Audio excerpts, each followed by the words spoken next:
So you come back, you finish your semester of school, you come back here at the beginning of the summer 2010? 10. Yeah. Yeah. Yep. And so it's still just you and your brother. Mhm. And then what is the next series of events? You reach out to to Paul in that Yeah. team, or are you still just kind of building on No, your own, or? so I guess two things happened.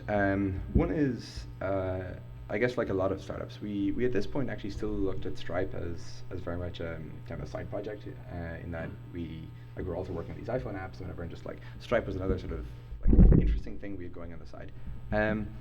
And but that changed over that summer. And what sort of changed was we thought more about, I guess we just thought more about sort of the problem of transactions and the internet, and more about sort of the internet in general, like what kind of things are holding the internet back. And it sort of struck us that, sort of like you think of Google as really kind of solving the problem of like search on the internet. And like if you think of search on the web, it's very clear that sort of we should have a good solution to search on the web, and Google does a reasonable job. But maybe you could do better than Google, but there's a pretty solid start at least. And similarly, you think of like social and the web, and again, say Facebook, perhaps we can do something better, but pretty good job. And then if you look at sort of just payments, or even more generally kind of like the economic foundation of the web, it's really shaky, and there's just like nothing there. And I mean, like PayPal to some degree, I think, was at one point on a kind of trajectory to build this, but they've kind of, they never really got there. And I mean, it took us a long time to realize this. It took us kind of 6 months, but I think that's actually a really big deal in that, I mean, the web and the internet are still very young, but sort of all the things we buy, and sort of all all the transactions we engage in, still only like a minuscule fraction of those happen on the internet. And like when you think about it, it's just like really hard to buy something on the internet today. Like it's crazy how kind of manual it is. You like punch in your credit card number digit by digit, and Sure. go to these multi-stage checkout processes. It's incredibly hard to start accepting payments online. Even if you start accepting payments online, it's really hard to transact across borders. In that, I mean, if you have a credit card, I mean, that's great. You can buy from a U.S. user, but I mean, good luck buying from somebody in, like in Russia or China or Brazil or whatever it is. Similarly, if you're a consumer, like, I mean, if you're an American, you can buy from other American websites, but if you're like a Guatemalan or an Indonesian, I mean, you have to like, you're restricted to like your small little market.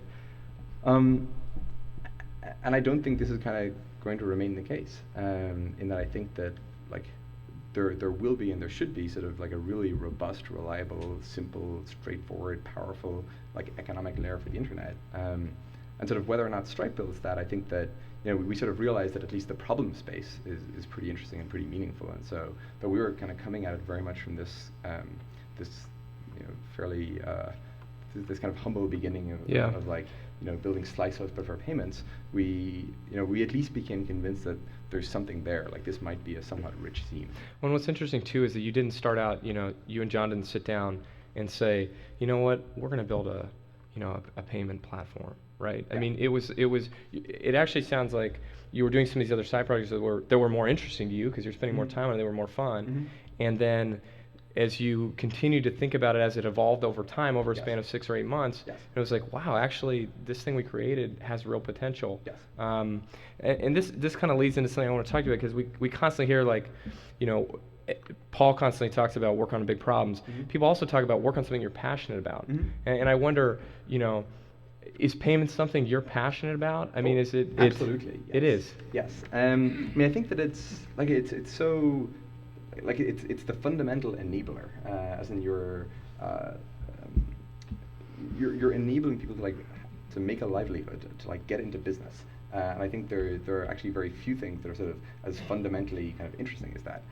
And I mean, I think the payments sort of at its core is pretty interesting and meaningful, but I think like especially on the internet, because like in a lot of ways, many classes of payments are sort of a pretty solved problem, and so like there are tons of people sort of competing with, what's the next way of like buying a cup of coffee at Starbucks, and like Starbucks is a mobile app that allows you to pay for your coffee, and Google are doing Google Wallet, and like there's all this NFC stuff, and like probably in 10 years I will not hand my credit card to the cashier, I'll do something else, but fundamentally like I'll buy my cup of coffee at Starbucks.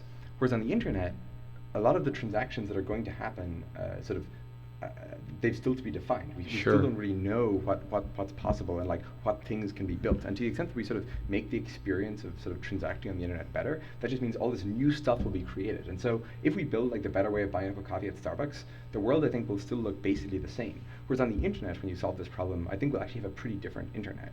And so I think I'm not sure, like it's not immediately obvious to me what a more interesting problem to solve on the internet would be. And you've made this comment that 10 years from now, the things that will be accepting payments, it's new things. It's not, the majority of the payments that are coming, it's not going to be on what we're using today. It's going to be on something new. And so you're basically creating the infrastructure and creating the platform for that. Is that right? That's the goal. Yeah. Yeah.